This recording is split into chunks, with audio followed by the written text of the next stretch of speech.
Tour, merci d'être prudent lors du passage des coureurs. La tête de la course dans quelques minutes. Merci de ne plus traverser la chaussée et de rester sur les trottoirs. Merci de tenir les enfants par la main. N'oubliez pas que la tête d'un enfant est souvent à la hauteur des guidons des motos. Merci de bien tenir l'enfant par la main. Avec la prévention routière et la direction du tour, la sécurité en tête. Prudence et sécurité, les deux mots-clés. Message répété inlassablement. Message qu'il faut écouter. Quand les enfants veulent ramasser un objet publicitaire au passage de la caravane, ils ont tendance à se précipiter. Ce matin, malheureusement, dès la sortie du Havre, l'accident est arrivé. Un adolescent se précipite pour ramasser un dépliant publicitaire. Une moto de presse ne peut l'éviter. Attention donc, ne vous précipitez pas sur la route. Un dépliant publicitaire ne vaut pas une vie. Et vous, pilotes, soyez très vigilants. Respectez autant que faire se peut le code de la route. On fait également un travail très important auprès des 1600 conducteurs de la caravane publicitaire, avec un dossier d'information, avec des conseils, un certain nombre de conseils. D'ailleurs, vous le savez, il y a eu un incident il y a quelques jours sur le Tour de France, et les jeunes filles qui étaient dans la voiture qui a brûlé avaient leur ceinture. Et si elles n'avaient pas eu leur ceinture, je crois qu'elles auraient été malheureusement un peu plus gravement accidentées. Sécurité des spectateurs, sécurité des coureurs. L'approche des villes depuis quelques années se transforme. Les carrefours deviennent des îlots, des ronds-points directionnels. Facile à négocier pour les premiers coureurs, redoutable pour les derniers. Martial Gaillan avait compris le danger. Quand on a des ronds-points à 20... La réduction de toute la route organisée. Jean-Luc Théron, le commissaire général, n'a qu'une préoccupation. C'est une sensibilisation de tous. Le Colombien Fabio Parra, à l'attaque du pont de Tancarville, fait une lourde chute. Il ne bouge pas, souffre visiblement beaucoup. Fabio Parra ne peut se relever et repartir. Et c'est donc dans l'ambulance que l'un des 10 favoris du Tour de France disparaît. Il a tapé sur la bordure du trottoir, il est probablement victime de... Sur des côtes, conséquence de l'abandon du Colombien, c'est désormais le Français Ronan Pinsec qui devient le leader de cette équipe espagnole. Je suis arrivé sur le tour. C'est fort de 195 coureurs que le peloton quitte le Havre avec bien sûr le petit prince du jour Thierry Marix en jaune. Thierry Marix, star du peloton, qui salue ses adversaires, Abdou Japarov. Il paraît ce matin visiblement heureux d'être là. Thierry Marix qui est devant, Thierry Marix qui est derrière en compagnie de Cyril Guimard, son directeur sportif. Dernière consigne pour dire que tout va bien. Un peloton dont on se demande si après l'étape d'hier il restera calme ou bien s'il va nous offrir une nouvelle étape de folie. La deuxième solution est choisie. Dès le premier sprint de bonification, Museeuw et Abdou Japarov en décousent devant Jalabert. L'on est parti depuis quelques kilomètres seulement et le peloton accélère. Le rythme est soutenu, la brise normande les accompagne, ça roule vite. Greg Lemon est même là aux avant-postes, porteur d'un casque à micro. Il converse avec son directeur sportif, c'est une première en course. Après les 16 premiers kilomètres parcourus en 20 minutes, le toujours spectaculaire passage du pont de Tancarville. Il ne ralentit pas le rythme, mais vous connaissez maintenant le drame qui s'est joué à l'arrière. Et ça s'enchaîne avec les premières montées. Le Suisse Demière, victime d'une chute hier, a du mal à suivre. Mais à Honfleur, c'est groupé que le peloton traverse ce joli petit port de Normandie. Puis c'est la première côte, comptant pour le Grand Prix de la montagne. Une montée effectuée à bloc, avec au sommet toujours les mêmes pour disputer les points. Declercq et Claverola notamment se livrent un duel sans merci.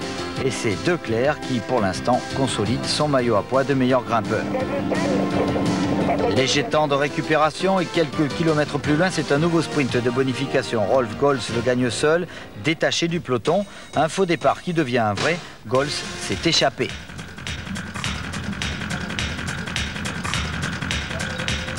Gols, un habitué de ce type d'effort, il porte rapidement son avance à plus de 2 minutes, puis 3 minutes et même 5 minutes. Il est alors à ce moment-là virtuel maillot jaune du Tour de France.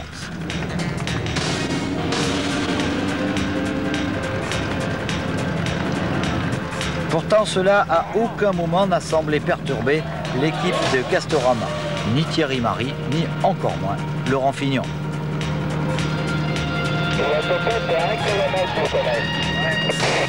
Un homme seul ne veut pas résister contre... Le club où est encore licencié Thierry Marix, mais surtout le village natal d'un autre coureur du peloton, François Lemarchand. C'était aussi pour lui un peu la fête.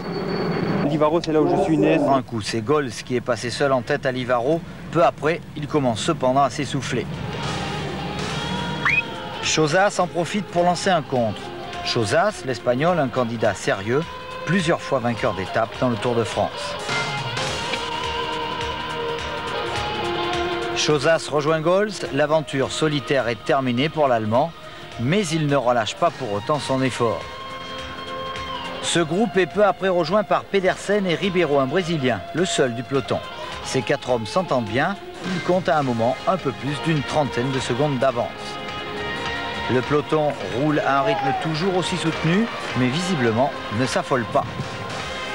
Pourtant, un groupe composé de Kelly et 11 autres coureurs parvient à s'en extraire à quelques kilomètres de l'arrivée. Il y a là également le champion du monde, Rudy Danens. Ces hommes s'entendent bien, mais pas suffisamment pour surprendre les équipiers de Thierry Marry, et ils seront rapidement repris. À 1,5 km de l'arrivée, c'est au tour des 4 hommes de tête d'être eux aussi absorbés. Gols notamment a fourni beaucoup d'efforts pour rien. C'est donc une nouvelle arrivée au sprint qui se prépare à Argentan. Regardez bien, Van Poppel remercie de la main son coéquipier qui l'a amené et lance son sprint.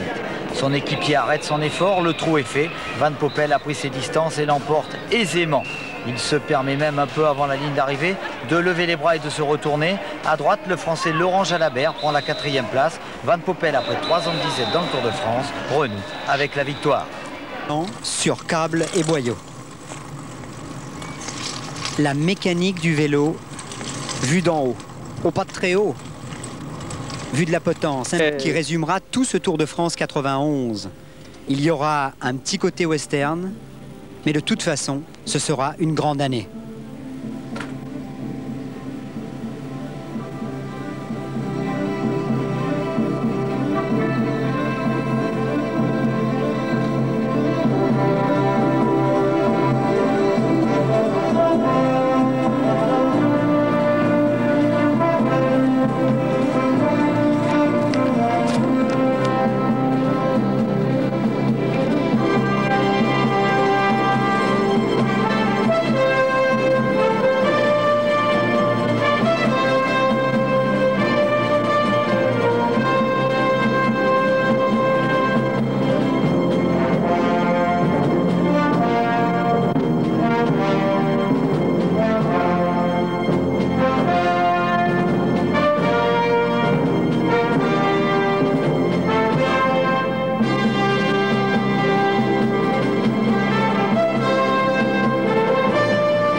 Petite séquence musicale pour terminer ce jour.